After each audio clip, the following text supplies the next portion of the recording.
All right, I'm going to try to finish this up on the Kindle because I have to wait for the other one to upload before I can record more on my phone. So, anyway, so recent past again, some type of a blockage toward being able to start something new that would bring some emotional satisfaction, happiness. Near future, so what is before you? This is something good.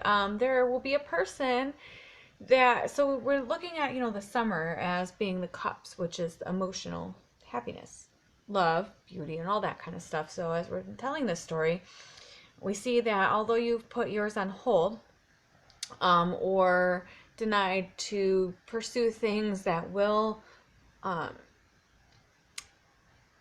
fill your cup, I guess, to say, in your near future, there will be somebody, not necessarily your romantic partner, although it could be, but that's not really what this is about. Sorry for all the wiggling. What this is about is that there will be somebody who takes happiness from the same thing that you do. And so perhaps they will also benefit from whatever this journey is that you've delayed. Maybe they want to go on it too because it will bring them happiness. And maybe if the two of you work together, it will be a mutually beneficial journey in that it will take you both to a place that's fulfilling.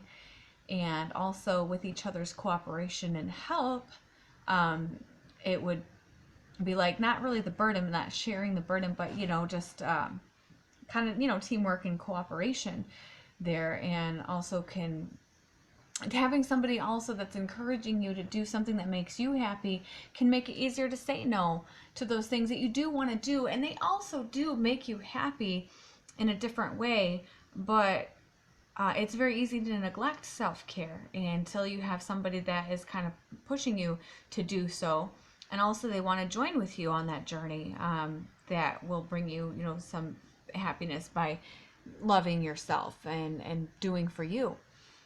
um, so perhaps your romantic partner will encourage you to take some time for yourself, or maybe they'll stand up for you to everybody that's always needing or wanting with their hands out. Not to put a bad cast on, and of course we've all needed help at some point or another, and I'm definitely not saying that the people that you're choosing to give your energy and resources to are beggars or anything like that, but this person, perhaps your romantic partner, will help you draw those boundaries and definitely say, no, you need to love yourself, and I am going to help you do that. So that's another possible interpretation there. What crowns you, the best thing that you have going for you? Um, well, we have another reverse card. This is, I'm not sure how this benefits you. I guess I get to put a creative spin. Um, well, sure. Yeah, no, I can definitely. Okay.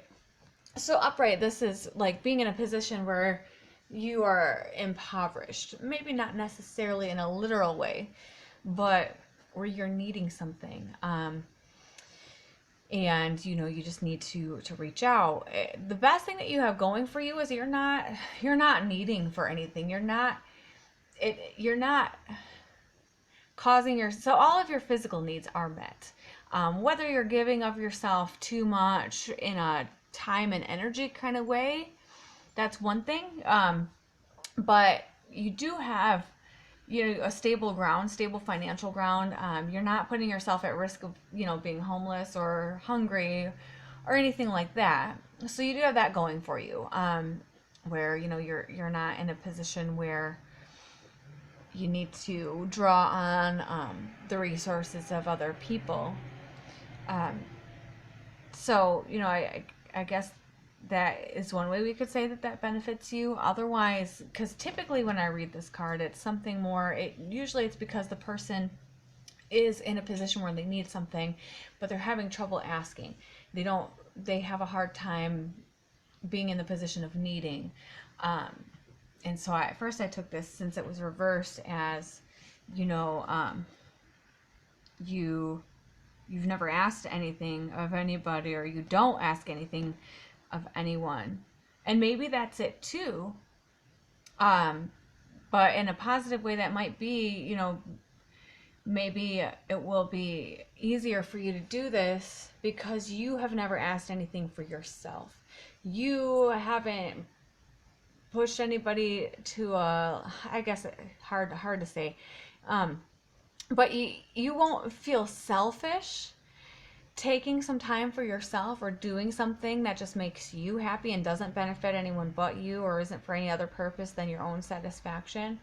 The best thing that you have going for you, so what will help you from talking yourself out of it, is that you really don't ask for much for yourself.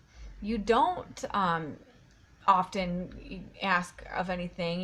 You haven't needed others to share their resources with you, or had to have others bail you out of a situation or anything like that. So that can make it easier for you to let yourself do this because you ask so very little. So there's some possible parts of that. You, in this situation, you are in a period of kind of a change or transition. So it's kind of out with the old and with the new. But as it's not just, we did this, this is done, now we're doing this. It's seamless. So basically, as we roll from the old chapter into the new chapter, we're evaluating everything. What tried and true methods have we used that we want to continue to use here in this next phase? And what things do we maybe are a little outdated and don't fit for this situation anymore? What are some things we need to update and modernize? What are some things we need to revamp?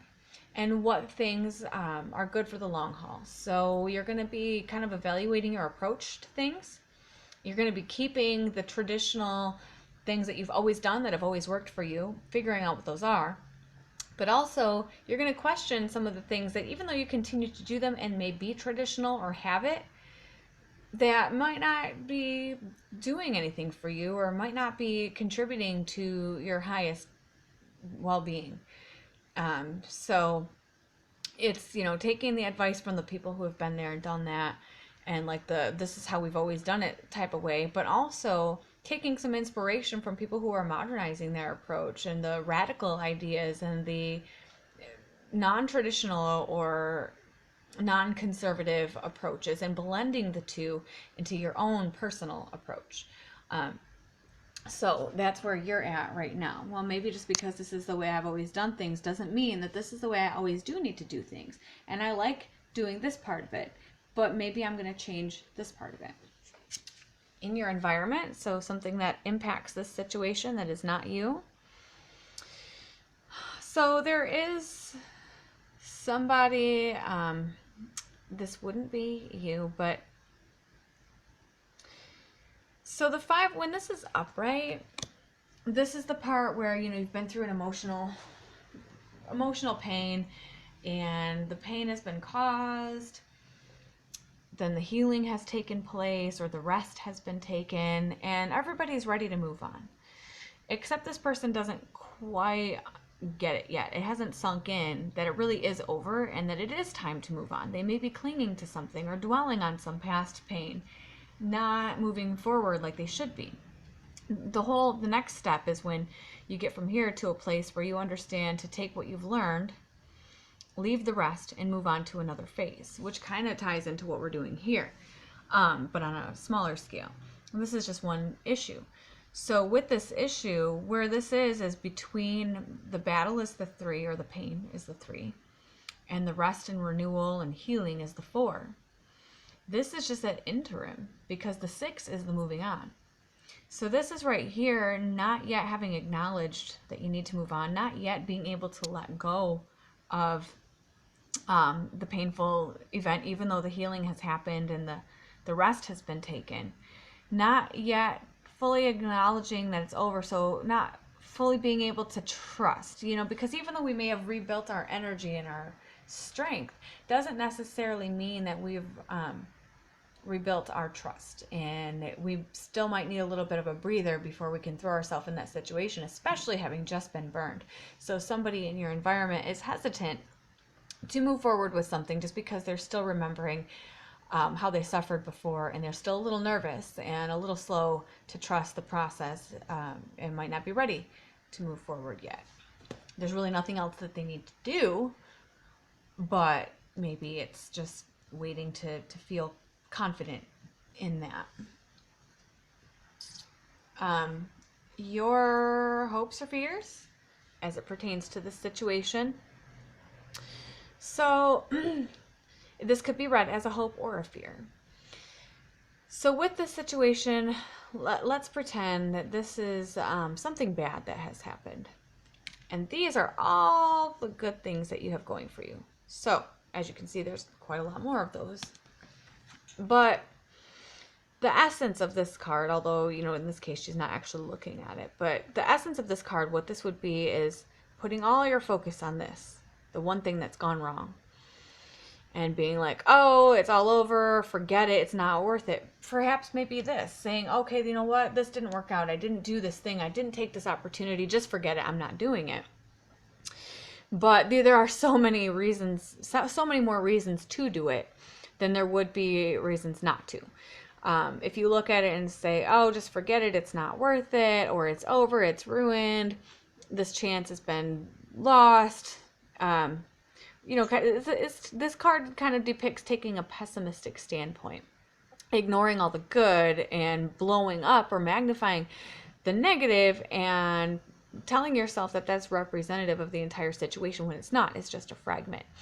So you do have the choice on whether to focus on and magnify all the positive, but maybe you fear letting the negative kind of overtake your perspective, or maybe you hope to remember all of the positive and to keep those in mind as you move through this situation. Final card. If you continue on your current path that you're on, possible outcome for you.